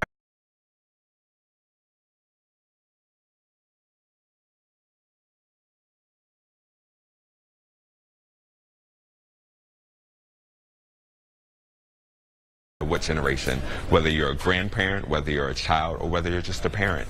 It's timeless. When that beat drops, man, it's really hard to sit in those theater seats and not want to be like, yeah! Well, you know what, Jesse, we actually were able to welcome the Tin Man here. Yes. And we were able to talk to him before, you know, the Wiz came into town, and I'm already sold, okay? It's just finding the time, and you know what, I'm even more amped to do it because now I know you too and can see your smiling face. And he could give you a behind-the-scenes tour. Oh yeah, a behind-the-scenes tour. I can get all the actors' autographs. It's going to be actually amazing. No, but how does it feel being back in Chicago? You know, a place that you were able to start your career. Oh my gosh, Chicago is a wonderful city. It's much bigger than Philadelphia, so it was a little like but it also feels like home because I know about it. Mm-hmm. The people are wonderful. Everything is near where I need it to be, and it's just a great place to be. The arts are so alive here. That's not everywhere you go. So it made me feel like home, and I enjoy it. Jesse, I must ask you, when is the next show? For people that are watching right now that want to come, do you know when the next show is? The next show is, I believe, at 1 o'clock, and it's 11:26 now. So thicker, I need to get this pulled together. And you're dancing? Yeah, we have a matinee today, a matinee and an evening. How is this even possible? You know what? We're going to let you go because you got to get down to business. Thank you. You know what? I'm going to be replaying that part of our interview where you were dancing. And when I get there, I'm going to be doing it in the show. Let me see your moves. Let me see. Jesse, you can't see me, but we're going to let you go, but we're going to practice what you just taught us. Okay. He's on down. He's on down. Get it. Yeah. And you'll see D. Jerome the Tin Man knocking it out the park, too. Jesse For sure. Jones. You are fun, Jesse. And dance captain, The Wiz. You have to go see it at the Nederlander. Thank you again. And we'll be right back after this break. Bye, Jesse. Have a good show. Break a leg. Not literally, but you know. Yeah, don't. It's April You know what I mean. It's April Fool. You can't say that kind of stuff. That's what you say in show business.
Wait a second. We've had an interesting show, guys. A lot of dance, and somehow dance actually also is involved with this, but a different kind. There's one person who might be a dancing celebrity in this group. The Chicago Hounds are Chicago's Major League Rugby franchise, and they're going to kick off their 2026 season next Sunday. Thank you guys for coming. Thanks for having us. My goodness, a crowd. All right, let's introduce you guys. James English, you are the CEO of Chicago Hounds, and then we have players Mark O'Keefe, correct? Correct. All right. Lucas Rumble and Mason Flesh. Thank you, guys. Let's talk about the rugby team. I mean, some people don't really even realize that we have this high up of tier of a rugby team. But the word's getting around, isn't it, James? It is. It's growing slowly. This is our 4th season. Major League Rugby is 8 years old. We came in as an expansion team, and it's growing every year. We're building, we're getting more fans, more people are getting an idea what's going on. They're coming to visit, and they're getting to see these guys do their thing, playing rugby. Tell us what that experience has been like for you playing here in Chicago and beyond, because you travel. It's unreal. Like, the Chicago fan base is really, really into it when they show up. Like, you really feel them in the crowd, and, you know, they make the opposing teams feel a little bit threatened, which is always nice. It gives you a little bit of edge. So playing here in Chicago is like an unbelievable experience. All right, explain rugby, because even I am sort of confused. You know, like, I think football, I think soccer. How's the game played, and how does it compared, I guess, to regular traditional American football? Yeah, the best way to describe it really is if you take the like the physicality of football, take the athleticism of basketball, the continuous nature of soccer, and the intensity of hockey, put it all together, and you get rugby. These guys are wearing no helmets, they're wearing no pads, they're out there. There's going to be blood, there's going to be tears, and that's just in the fans. So, yeah, these guys leave it all out on the field. We made the semi-final of the competition last year, and we're looking to go a step further this year and win the whole thing, right? You know, I feel it. Do you guys wish you were more athletic? You're being funny, right? Sometimes. You know that trend that was going around, right? I mean, look at the video, guys. They're athletic. It was a joke. Talk about how rough this sport really is. Because it is. I mean, people try to like act like football is like really rough, but they're wearing the helmets, they're wearing all the pads. You're not. I'd say it looks a lot more aggressive or dangerous than it really is. Like, I think being at this level, you're more controlled in what you're doing. Like, the collisions aren't like football where it's more of like full speed sprint, head first in the guys. It's way more controlled, and it looks chaotic and dangerous, but I wouldn't say it's that. They're very humble. It's brutal. That's what I'm saying. These guys like leave it, like they're limping off the field. We're taping them up to we love it, though. Their limbs hanging off. Their limbs hanging off. Oh, yeah. These guys they're very humble guys. Yeah, they're underplaying it. You said yes to the limbs hanging off. Yeah, I generally try and stay away from those two. I run away from them. They run towards me, I run away from them. Explain your positions for people that may not understand. Like, you know, like obviously in football, there's the running back, there's the quarterback. How does it work in terms of your individual positions? I would be kind of a wide receiver / running back mix. Okay. So kind of run away from those lads, and they kind of come and try and kill me. He runs into space, they run into each other. Yes. Okay. Yeah, like where football, you have your linemen and kind of your skill positions. I'd say your forwards are probably doing more your grunt work, your up front work, getting their heads stuck in. Where your skill positions would be your backs. They're flying, they're taking the space, they're kicking the ball. So it's kind of comparison in that way is a good way to do it. Did you guys play this like starting really young? Tell me about your background and where you're all from, and then when you started playing the sport competitively. Yeah, I'm from Ireland. Figures. Started playing. You can hear it. My auntie gave me my first rugby ball when I was 4 years of age. She kicked it up in the air. Sorry, Dad, that I said that, but it was my auntie. And I started playing professionally when I was 24. This gentleman here randomly texted me to come over to America and helped me a lot.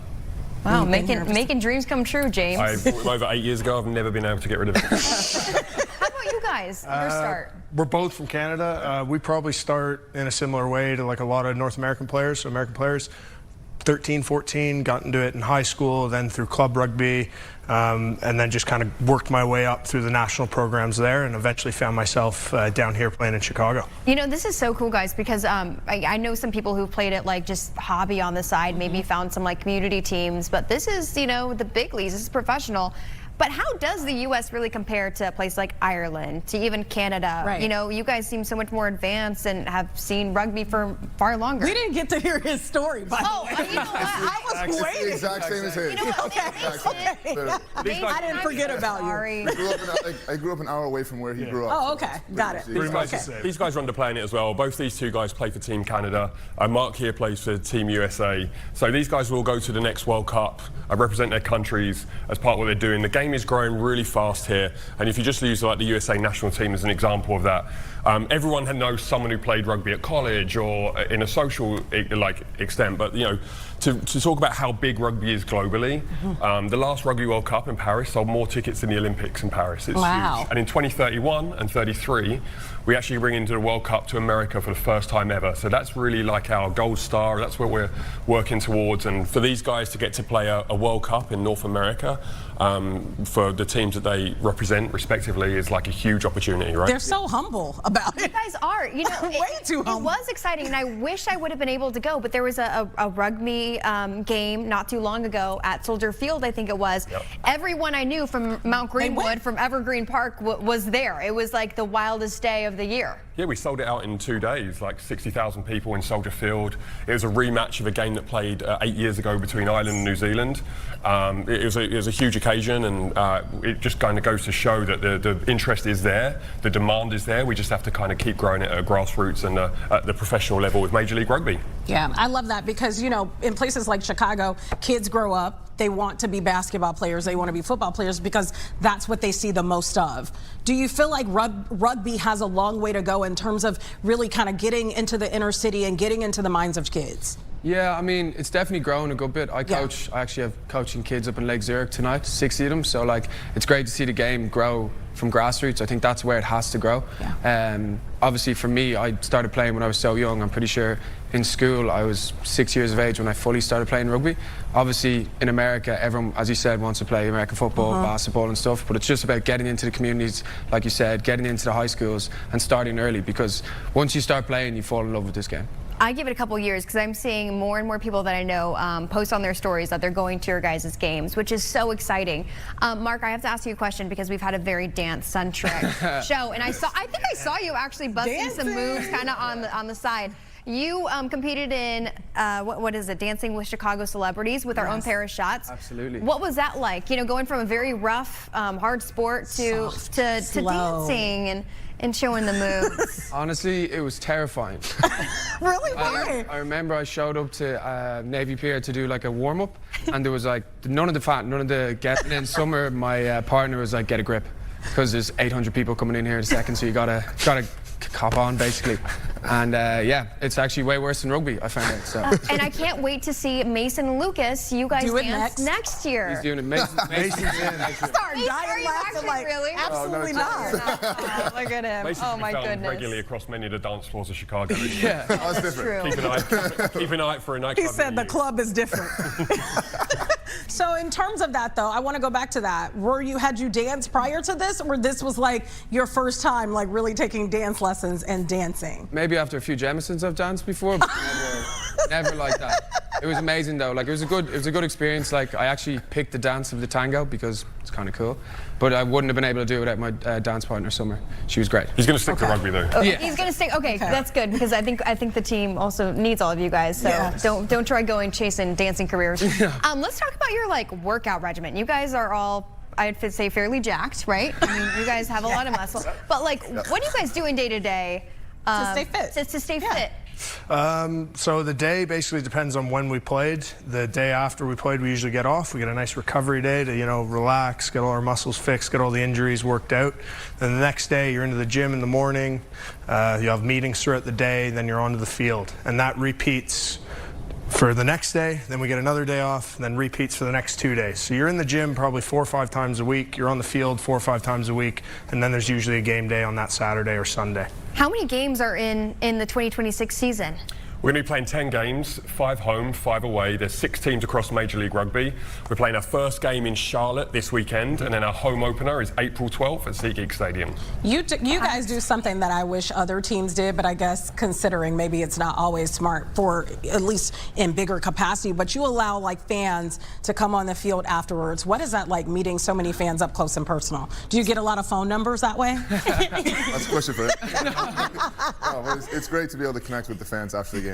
Like being able to have people with their children come up and hearing them say, "Oh, you're my favorite player, sign this," like it's a real connection with the fans as well. It makes you want to perform and show up each weekend for them as well. It's one of the only sports you can really like come see the athletes, like NHL, NBA. It's tough to get onto that, really shake a guy's hand, meet them, talk to them, ask them about the sport. At our home games, it's open. You come on, you want to talk about a specific play that just happened, like the guys are willing to talk to you about it. So it's really open, it's really inviting. Okay, that's crazy. For people who want to come to SeatGeek Stadium, what date did you say it was? April 12th. April 12th. How much would it mean to UCC, all of Chicago just filling the stadium? Oh my God, amazing. Unbelievable. We call it Dogtown, not just the place, but like the energy. It's raucous, it's rowdy, people really get behind the team. We'd love to get more people down there just to experience it. We have a really high retention rate. When people come, they come back. They have a great time. So get down to Bridgeview for that first one. And if not, we're also on Fox Chicago Plus and ESPN. That's right. Don't forget that. That's very true. Yeah. I heard there was this move you guys do. Wait, is there like a cheer that we should know for when we go? Wait, what? I'm sorry. Go ahead. I didn't know. A cheer. Go ahead. A cheer. You just bark. Let me hear your best bark. That's your best bark? Like a chihuahua. Do it again. That seems so aggressive. I don't like it. I'm a dog, man. That was nice. You are a dog. You are a dog. All right. So I was going back to my move. Oh, I'm sorry. I heard there's this move that you guys do. Yeah, we have the line out, which is always like fascinates people. So in comparison to football, where you have Why are you laughing? non-competitive ways of restarting the game, in rugby we have competitive ways of restarting. So when the ball leaves the field of play, we start by having a line out where someone throws a ball in, and these guys lift another guy in the air, and they catch the ball and they start the ball again. So I think this would be a great opportunity to show you what it looks like. You got it. So who you lifting up? Which one of you do you want? I mean, it depends on your heels, right? I have a long dress. I don't know if you can lift all this, but I guess it's me because I got the. You gonna do it? Well, I don't care. You go for it. You lift her. You lift the You have dress. to lift me up, and then I have to catch a ball at the same I'm going to throw the time. ball in. It's a little handsy, so be careful. Okay, well, I have shorts gonna try on after underneath her. this, everybody. I don't go up in the air. Okay, That's got why it. I was like, I'm staying out of this. All right, throw from here. Okay. Yeah, you're going to face me? See, here's the Here we thing. go. I hope you got some undergarments. I do. I have shorts on. Okay, good. I'll put my hands here. Yeah. Okay. Hands I'm gonna straight. on top of your Down. hands. Ready? You're gonna jump. Just 3, jump. 2, 1, jump. Ready? Catch. Right back. Okay. All right.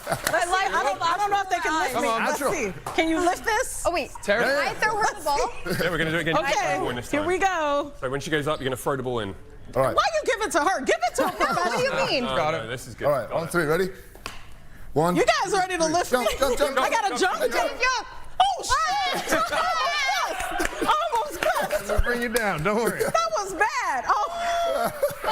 Was my butt? That was perfect. Gosh, that was perfect. There you go. All the ratings are for show. Like, did my pants split? In heels as well is impressive. Very good. It's better I than thought my pants split. Oh my gosh.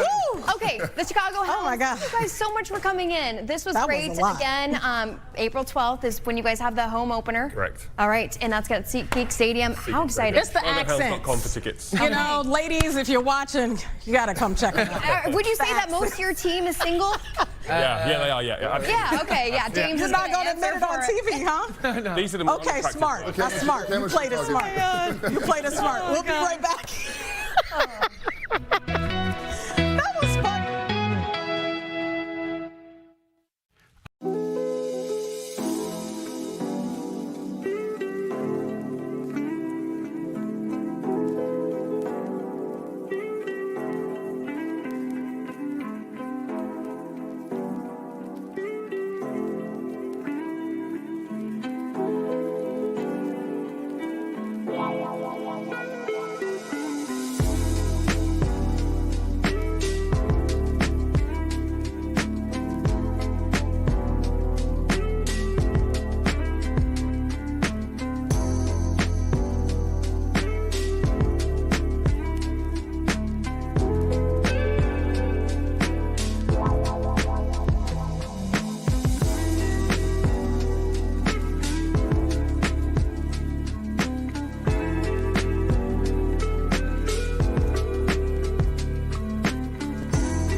Chicago Now. I'm still sweating after that move. Sorry, I'm just trying to get my high and lifted my up like groupie that. outfit together. All right. Yeah, I know you're gonna be out there looking or to meet the players. What is this? We gotta talk about this. So you remember the Hatchimal craze? Yes. Okay, this is the actually, Mario. no. You don't? No, but when people were like buying the toys so they can, make them hatch and then they come out and then after that, that's it. Sure. So this is the new Hatchimal for Mario Brothers.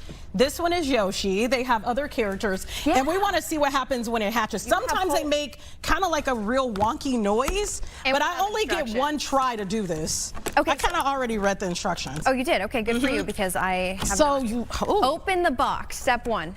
So you got to you've take done these that. out, Right. That's and then we got to do aggressive. the other. I want to hear what it sounds like because sometimes they almost like screech. You know, was that we had a we had Jake preview? on not too long ago. and Okay, he you was ready? Previewing This show. is about to. Oh, This is where it's about to get crazy. Yeah, it's about to happen. Okay, after this, I can't turn back. So this is it. After So what this, are you hoping comes out, Yoshi? Yeah, Yoshi's gonna come alive. Okay. I feel like we should have had maybe Story here opening up this box. No, it's okay. I'm a kid at Her heart. mom, I don't know if she's doing that great of a job. Oh, whoa. Okay, how to hatch. Pull the last it's moving. key. It's moving. Look. Zoom in. Come on, guys. Get the shot. Camera 12. Oh, come on, guys. My gosh. Come out of there, Yoshi. Come out of there. Look at the eyes. They light up. Tia? This thing just cracked open? If you know what world you just came into, you may want to go back inside. I'm just saying. This world is crazy. Wait, is he going to come out more? Or do I have to be like a doctor now and give birth to the thing? I'm also kind of confused. Well, I don't like the word hatched. I'm not going to lie. Why? Oh, actually, I don't like the word laid. Do I just pull him out? Laid Oh. egg. Oh, and Just there he is. pull him out, and there he is, and now he can't ever hatch again. That's the Hatchimal version of Yoshi. A trip. So why? That is so cute. Can I ask you why you have this? Well, it was a long story behind how I ended up with it. But that's all that matters. Hold on. I'm told to read some more stuff here. Oh, you can see how to play with it. So, you have it. Can I read this? Yeah, Pat go ahead. Yoshi's head or tap his nose. Okay. Don't hit him. Why are you hitting him? Tap it. That's a tap. I'm trying to tap it. Okay, that's his head. Okay. His eyes light up and he bounces around. What is he talking Why about? did I think that Yoshi doesn't even talk? He does. He's saying something. Talk to Yoshi, press What his was that? shell, and talk after he says Yoshi. He babbles in response. What was that? Is that... I don't think you have to burp his egg. You said tap the egg. It's talking more when I tap the egg. Oh, you're right. The shell. The shell, I mean. He's saying... the back. Oh, okay. the shell on his... Oh, okay. All right. It takes a while. What was that? He said, why in the heck would you get me out of there? I was safer inside. Annoy Yoshi. Give him... That's what he said. You can shake him. Why would you want to do that? That's shaking baby syndrome. Pick You him up can't and shake shake him. Do Just this. pick him up and This is shake really him. fun. Oh, I like picking up Yeah, me things. too. Do it. Try it. Oh, it's really What is fun. this even made out I'm of? sorry to the person. Eggshell, duh. I'm putting it on the table like... How much do these cost? That's what I wanted to know, and I didn't remember Okay, to Yoshi, look it up. chill. Ooh, okay. Let's talk about some other stuff. Yoshi, you gotta chill out. We got a whole show to do. See, that's why a lot of people don't want kids, Quiet, because y'all don't know when to sit down. You know what? This was in my bingo card for today. I'm not going to lie. Getting picked up by rugby players, and then Okay, so also you're not talking going to you. chill out. I'm going to have to put you in timeout, Yoshi. It just doesn't work this way. You know You're what, acting Yoshi? like my I usually kids. really like robots, but you're kind of annoying me. Okay, you can't say that about a baby. Well, you know, the list said to shake him to annoy him. Maybe he's annoyed by us. Okay, we got to talk about this. Can somebody come grab Yoshi? Because we're not going to be able to do our job with a kid around. That's why you leave your kids at school. Here you go. All right. That's Mia. Thank you so much. She's behind this amazing show. Okay, we got to talk about this. So Miss Thailand, have you seen this? The dance moves? Just saw it today. She's gone viral for her dance moves. Hopefully we have the video. When you see the video, you can understand why. Basically, they're saying... Guess which one she is. She's getting it. They're basically saying it wasn't classy and all this other stuff, but I don't agree with that. I think that's what makes you stand out. You got to do something different. My girl is down. Like she is like having a good time. Can I tell you exactly what this reminds me of? Like, she also twerked. Oh yeah, she also shake that thing. Yes, she did. It reminds me of like EDM dancing. You know, like like she definitely is going to some raves. Look at her. She is getting down. And what I really love, nothing's moving. How is that possible? That's if true. I did that, I'd be jiggling, baby. That's true. Go ahead, baby. There's She's nothing like, actually that's jiggling. Yeah. There's not. Okay. Yoshi and Tia need a break. Do that. Put her up and put me on the side where she does it. And Tia. Can we play that again? Can we have her on one side and me on the other way? I'm going to be her when it comes to me.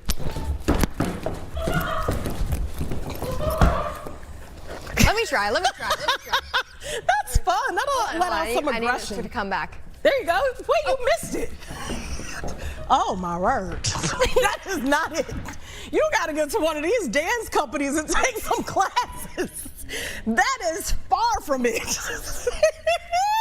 Girlfriend. What? No, but what's crazy is that this isn't even the first video I saw about this same pageant. There was teeth another that fell part. out? Girl, that's what I was expecting to be next, the teeth. So she goes up there, hi.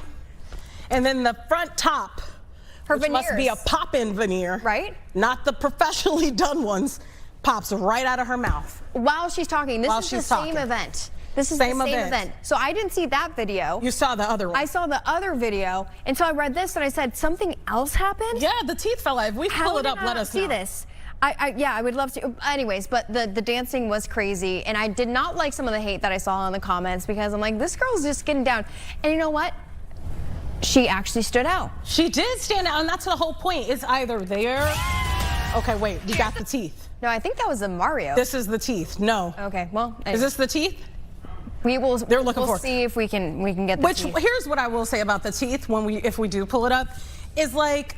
I feel like in this industry, in the world, not the industry, the world, we're like expecting everybody to be perfect. And that's something that you can never measure up to. That's true.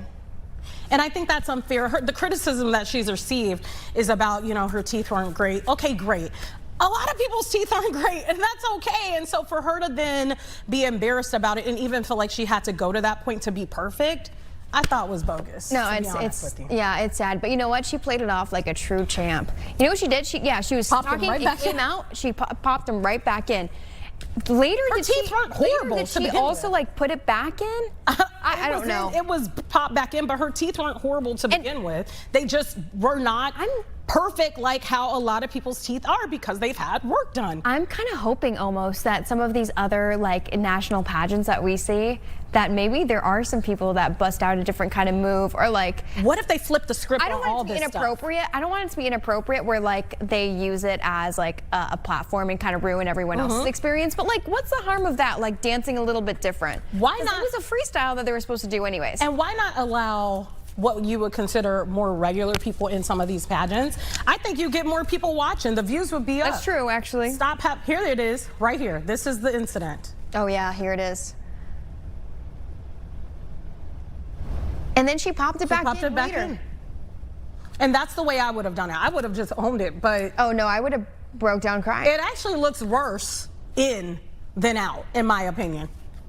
It does, actually. It looks crowded and it looks unnatural. It looked better with her regular teeth, but that's my opinion. I'm surprised also that we don't see more, like, quote unquote, I wouldn't say this is a fail, but like beauty pageant fails going viral. Maybe they put the kibosh on. One recently, actually, she fell off the stage.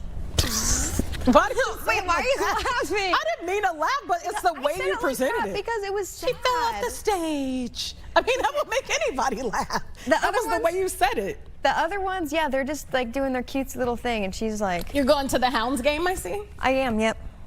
Oh, you can watch it on Fox Chicago Plus. I know, you can, but you're going to sit in your living room? Yeah, might as well put the hat on, too. Well, it's going to ruin the hair, but sure, fine. You're going to sit in your living room like that. Okay, we got to talk about this. Why does it look like it's a giant on me? It is a big hat.